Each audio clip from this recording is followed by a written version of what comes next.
ഒന്ന് ചിന്തിച്ചു നോക്കൂ, ആഫ്രിക്കൻ ജനത ഇന്നും ഇരുട്ടിൽ തന്നെയാണ്.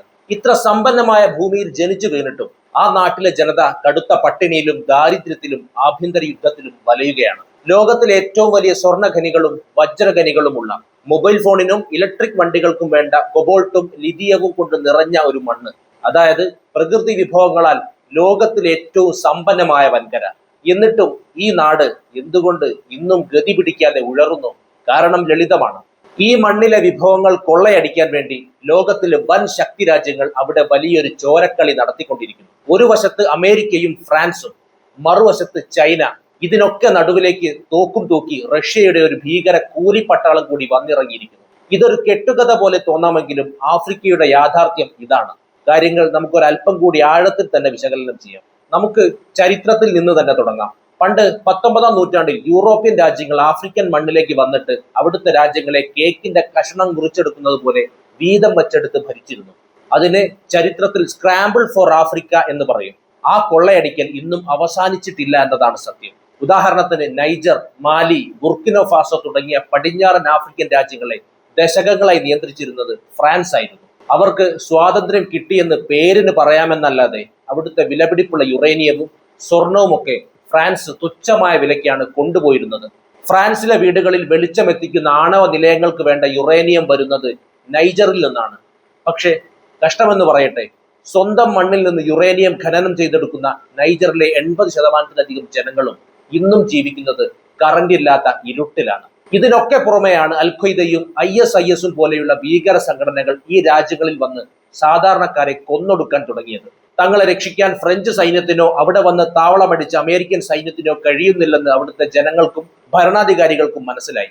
അങ്ങനെ പാശ്ചാത്യ രാജ്യങ്ങളോടുള്ള കടുത്ത അമർഷം ആഫ്രിക്കയിൽ പുകഞ്ഞുകൊണ്ടിരുന്നപ്പോഴാണ് കഥയിലെ വില്ലനായി റഷ്യയുടെ എൻട്രി ഉണ്ടാകുന്നത്. റഷ്യ തങ്ങളുടെ ഔദ്യോഗിക സൈന്യത്തെ നേരിട്ട് ആഫ്രിക്കയിലേക്ക് അയച്ചില്ല.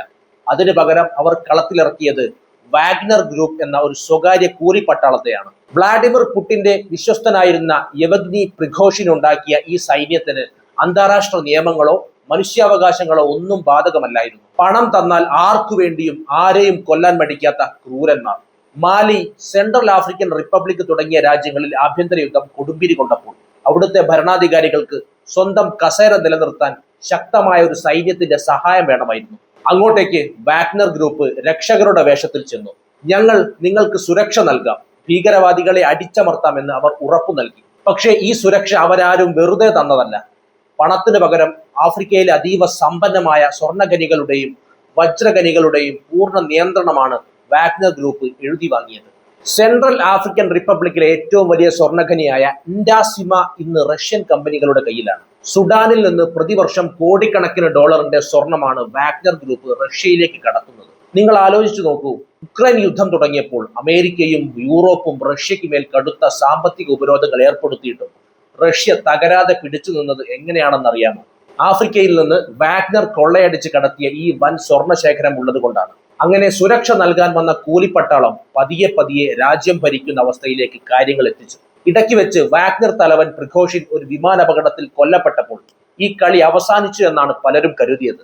എന്നാൽ റഷ്യ ആഫ്രിക്കയിലെ ഈ സ്വർണ്ണവേട്ട നിർത്താൻ തയ്യാറല്ലായിരുന്നു. റഷ്യൻ പ്രതിരോധ മന്ത്രാലയം ഈ സൈന്യത്തെ നേരിട്ട് ഏറ്റെടുക്കുകയും അതിന് ആഫ്രിക്ക കോപ്സ് എന്ന് പുതിയ പേരിടുകയും ചെയ്തു. അതായത് ഇപ്പോഴത് റഷ്യൻ ഗവൺമെന്റിന്റെ ഔദ്യോഗിക സൈന്യമാണ്. അടുത്ത കാലത്തായി നൈജറിലും മാലിയിലും പട്ടാള അട്ടിമറിയിലൂടെ അധികാരത്തിൽ വന്ന പുതിയ ഭരണാധികാരികൾ ഫ്രഞ്ച്, അമേരിക്കൻ സൈന്യങ്ങളെ ആട്ടിപ്പുറത്താക്കി. തുടർന്ന് റഷ്യയുടെ ഈ ആഫ്രിക്ക കോപ്സിനെ ഇരു കൈയും നീട്ടി സ്വീകരിക്കുകയും ചെയ്തു. ഇന്ന് ആഫ്രിക്കൻ തെരുവുകളിൽ റഷ്യൻ പതാകയേന്തി ജനങ്ങൾ പ്രകടനം നടത്തുന്നത് ഇതിന്റെ തെളിവാണ്. റഷ്യ തോക്കുകളുമായി ഇങ്ങനെ ഭരിക്കുമ്പോൾ ചൈന കളിക്കുന്നത് മറ്റൊരു തന്ത്രമാണ്. അവർ അവിടെ യുദ്ധം ചെയ്യാൻ പോകുന്നില്ല, പകരം പണം വാരി എറിയുകയാണ്. ചൈനയുടെ ബെൽറ്റ് ആൻഡ് റോഡ് പദ്ധതിയുടെ ഭാഗമായി പാവപ്പെട്ട ആഫ്രിക്കൻ രാജ്യങ്ങളിൽ റോഡും റെയിൽവേയും വലിയ തുറമുഖങ്ങളും ഉണ്ടാക്കാൻ ചൈനീസ് ബാങ്കുകൾ കോടിക്കണക്കിന് ഡോളർ കടം കൊടുക്കും. ഇതിനെ കടക്കണി നയതന്ത്രം എന്ന് പറയും. പലിശയും കടവും തിരിച്ചടയ്ക്കാൻ കഴിയാതെ ഈ രാജ്യങ്ങൾ ബുദ്ധിമുട്ടുമ്പോൾ ആ തന്ത്രപ്രധാനമായ തുറമുഖങ്ങളും ഖനികളും ചൈന ദീർഘകാലത്തേക്ക് സ്വന്തമാക്കും. നമ്മൾ ഉപയോഗിക്കുന്ന സ്മാർട്ട് ഫോണുകൾക്കും ഇലക്ട്രിക് വണ്ടികൾക്കും അത്യാവശ്യമായ കൊബാൾട്ടിന്റെ ലോകത്തിലെ ഏറ്റവും വലിയ സ്രോതസ്സായ കോങ്കോയിലെ ഭൂരിഭാഗം ഖനികളും ഇന്ന് ചൈനീസ് കമ്പനികളുടെ കയ്യിലാണ്. അതായത് തോക്കെടുക്കാതെ സാമ്പത്തികമായി ആഫ്രിക്കയെ അടിമപ്പെടുത്തുന്ന രീതി. ഇതൊക്കെ കാണുമ്പോൾ അമേരിക്കയും ഫ്രാൻസും ചുമ്മാതിരിക്കുമോ? തങ്ങളുടെ സ്വാധീനം നഷ്ടപ്പെടുന്നത് വരും കാലത്ത് തങ്ങളുടെ തകർച്ചയ്ക്ക് കാരണമാകുമെന്ന് അവർക്കറിയാം. അതുകൊണ്ട് തന്നെ അമേരിക്ക തങ്ങളുടെ പ്രത്യേക സൈനിക വിഭാഗമായ ആഫ്രിക്കോം വഴി ആഫ്രിക്കയിൽ വീണ്ടും സജീവമാകാൻ ശ്രമിക്കുന്നുണ്ട്. റഷ്യൻ അനുകൂല ഭരണകൂടങ്ങളെ അട്ടിമറിക്കാൻ അവിടുത്തെ പ്രാദേശിക വിമത ഗ്രൂപ്പുകൾക്ക് പണവും ആയുധവും നൽകുക, ജനാധിപത്യം ഇല്ലെന്ന് പറഞ്ഞ് കടുത്ത സാമ്പത്തിക ഉപരോധങ്ങൾ ഏർപ്പെടുത്തുക എന്നതൊക്കെയാണ് അമേരിക്കയുടെ പുതിയ തന്ത്രങ്ങൾ. ഫ്രാൻസും തങ്ങളുടെ നഷ്ടപ്പെട്ട പ്രതാപം തിരിച്ചുപിടിക്കാൻ പുതിയ നീക്കങ്ങൾ നടത്തുന്നുണ്ട്. ചുരുക്കത്തിൽ പറഞ്ഞാൽ വൻ ശക്തി രാജ്യങ്ങൾ തങ്ങളുടെ ലാഭത്തിനു വേണ്ടി ആഫ്രിക്കൻ മണ്ണിൽ പരസ്പരം നേരിട്ടല്ലാതെ ഒരു നിഴൽ യുദ്ധം നടത്തുകയാണ്. വിഭവസമൃദ്ധമായ ഈ വൻകരയിലെ ജനങ്ങൾ ഇന്നും കടുത്ത ദാരിദ്ര്യത്തിലും യുദ്ധക്കെടുതികളിലും കഴിയുമ്പോൾ അവരുടെ തലയ്ക്ക് മുകളിലൂടെ വൻ ശക്തികൾ സ്വർണത്തിനും അധികാരത്തിനു വേണ്ടി ചോരക്കളി തുടരുന്നു. പാശ്ചാത്യ രാജ്യങ്ങളുടെ നൂറ്റാണ്ടുകൾ നീണ്ട ചൂഷണത്തിൽ നിന്ന് രക്ഷപ്പെടാൻ റഷ്യയെയും ചൈനയെയും ആശ്രയിക്കുന്ന ആഫ്രിക്കൻ രാജ്യങ്ങൾ ചെന്നെത്തുന്നത് അതിലും വലിയ മറ്റൊരു കെണിയിലേക്കാണോ എന്ന ചോദ്യമാണ് ഇന്ന് ലോകത്തിന് മുന്നിലുള്ളത്. വരും വർഷങ്ങളിൽ ലോകത്തിന്റെ സാമ്പത്തിക സൈനിക സമവാക്യങ്ങൾ മാറ്റിമറിക്കാൻ പോകുന്ന ഈ നിഴൽ യുദ്ധത്തിന്റെ ബാക്കി പത്രങ്ങൾ എന്തൊക്കെയാകുമെന്ന് നമുക്ക് കാത്തിരുന്ന് തന്നെ കാണേണ്ടി വരും. ആഫ്രിക്ക ഇന്നും ദാരിദ്ര്യത്തിലും ആഭ്യന്തര യുദ്ധങ്ങളിലും തുടരുന്നതിന്റെ ഏറ്റവും പ്രധാനപ്പെട്ട കാരണം ഈ വൻ ശക്തികളുടെ ഇടപെടലുകളും ചൂഷണവും തന്നെയാണ്. പക്ഷെ അതിനൊപ്പം തന്നെ നമ്മൾ മനസ്സിലാക്കേണ്ട മറ്റു ചില ആഭ്യന്തര കാരണങ്ങൾ കൂടിയുണ്ട്. ലളിതമായി പറഞ്ഞാൽ പുറത്തു നിന്നുള്ള കൊള്ളയടിക്കലും അകത്തുള്ള തകരാറുകളും ഒരുപോലെ ഒത്തുചേരുമ്പോഴാണ് ആഫ്രിക്കൻ രാജ്യങ്ങൾ ഗതി പിടിക്കാതെ പോകുന്നത്. അതിന്റെ പ്രധാന കാരണങ്ങൾ എന്തൊക്കെയാണെന്ന് നോക്കാം. ആദ്യത്തെ കാരണം അഴിമതിയും ദീർഘവീക്ഷണമില്ലാത്ത ഭരണാധികാരികളുമാണ്. ആഫ്രിക്കൻ രാജ്യങ്ങളിലെ ഭൂരിഭാഗം ഭരണാധികാരികളും ജനങ്ങളുടെ നന്മയേക്കാൾ സ്വന്തം കീശ വീർപ്പിക്കുന്നതിലും അധികാരം നിലനിർത്തുന്നതിലുമാണ് ശ്രദ്ധിക്കുന്നത്. വൻ ശക്തി രാജ്യങ്ങളോ വാഗ്നർ ഗ്രൂപ്പോ ചൈനയോ വന്ന് ഖനികളുടെ നിയന്ത്രണം ചോദിക്കുമ്പോൾ രാജ്യത്തിന്റെ ഭാവി നോക്കാതെ സ്വന്തം സുരക്ഷിതത്വത്തിനായി ഇവർ കരാറുകളിൽ ഒപ്പിട്ട് കൊടുക്കും. വിഭവങ്ങൾ വിറ്റുകിട്ടുന്ന പണം ജനങ്ങളിലേക്ക് എത്തുന്നില്ല, പകരം ഭരണാധികാരികളുടെ വിദേശ ബാങ്ക് അക്കൗണ്ടുകളിലേക്കാണ് പോകുന്നത്. രണ്ടാമതായി, അതിർത്തികൾ നിശ്ചയിച്ചതിലെ ചരിത്രപരമായ അമളി വലിയൊരു പ്രശ്നമാണ്. പണ്ട് യൂറോപ്യന്മാർ ആഫ്രിക്ക വിട്ടുപോയപ്പോൾ അവിടുത്തെ ഗോത്രങ്ങളെയും സംസ്കാരങ്ങളെയും കുറിച്ച് യാതൊരു ധാരണയും ഇല്ലാതെയാണ് ഭൂപടത്തിൽ സ്കെയില് വെച്ച് വരച്ച് അതിർത്തികൾ നിശ്ചയിച്ചത്. ഒരേ ഗോത്രക്കാരെ രണ്ട് രാജ്യങ്ങളാക്കി മാറ്റുകയും പാരമ്പര്യമായി ശത്രുതയിലായിരുന്ന വ്യത്യസ്ത ഗോത്രങ്ങളെ ഒരൊറ്റ രാജ്യത്തിനുള്ളിലാക്കുകയും ചെയ്തു. ഇതിന്റെ ഫലമായി നൈജീരിയ, കോങ്കോ, സുഡാൻ തുടങ്ങിയ രാജ്യങ്ങളിൽ ഇന്നും ജനങ്ങൾ രാജ്യത്തിന് വേണ്ടിയല്ല, സ്വന്തം ഗോത്രത്തിന് വേണ്ടിയാണ് ചോരപ്പുഴയൊഴുക്കുന്നത്. ഈ ഗോത്രപ്പോരുകൾ കാരണം അവിടെ ഒരിക്കലും ഒരു സുസ്ഥിരമായ ഭരണം ഉണ്ടാകുന്നില്ല.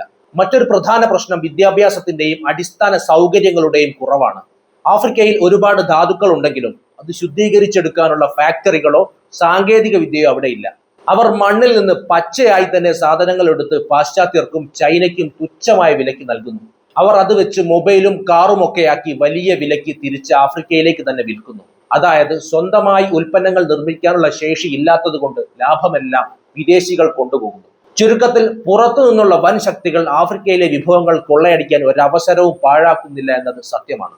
പക്ഷേ അതിന് കുടപിടിച്ചു കൊടുക്കുന്ന അഴിമതിക്കാരായ ഭരണാധികാരികളും നൂറ്റാണ്ടുകളായി തുടരുന്ന ആഭ്യന്തര ഗോത്ര കലഹങ്ങളും മാറാത്തിടത്തോളം കാലം ആഫ്രിക്കയ്ക്ക് ഈ കെണിയിൽ നിന്ന് രക്ഷപ്പെടുക അത്ര എളുപ്പമല്ല.